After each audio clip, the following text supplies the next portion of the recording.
Assalamualaikum dan salam sejahtera guys. Okey, untuk hari ini aku akan memancing di kawasan Kuala Sepetang. Jadi aku naik bot dari Kampung Liu, Taiping, bersama rakan aku Faris. Hari ini aku berdua je naik bot ni, boating. Okey, cuaca pada pagi ni alhamdulillah cantik. Cuaca cantik. Jadi harap-harap ada hasil lah untuk hari ni.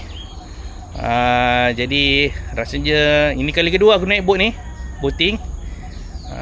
Rasanya tahun lepas kot sekali. Ni yang kali kedua lah. Jadi kalau ikutkan fokus cuaca cantik hari ni dan air pun agak okey.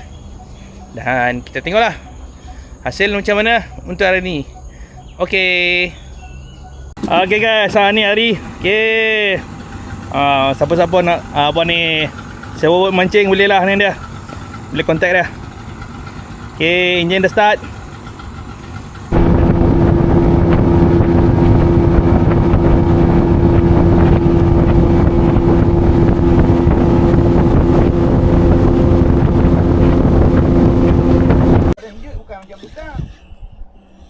Kutukar.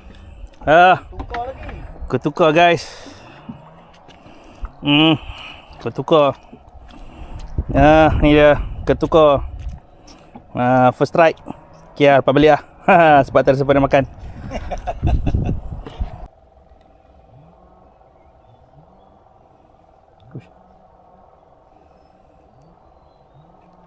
Oh, kasar. Oh. Tujuh. Papu apa? Papu ni. Kasar. Kasar. Kesang.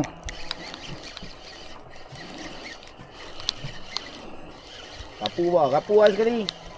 Oh, jenah. Alhamdulillah. Tarik naik lagi. Lagi angkat tinggi. Dapat? Tak dapat pun. Alhamdulillah guys. Jenah yang pertama guys. Alhamdulillah. Saiz okey, sedap, saya sedap. Jenah guys. Alhamdulillah. Tak kumpul aku hari ni. Okey. Tunjuk tekor.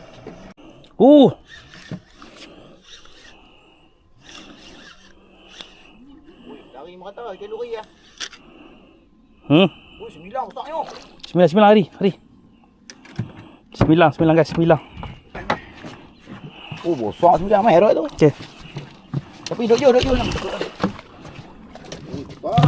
Alhamdulillah guys. 9. Besar ya. Oh. Besar 9. Tengok guys. 9. Oh. Alhamdulillah. Okey.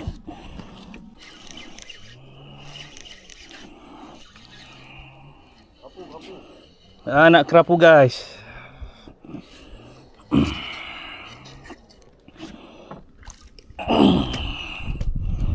Alhamdulillah anak kerapu. Okey, bolehlah saiz ni. Saiz goreng-goreng. Okey. Okey. Tekor dah baik. Kerapu. Mantap. Okey. Oh, kerapu guys. Oh, itu ya kerapu. Alhamdulillah ada juga kerapu. Okey.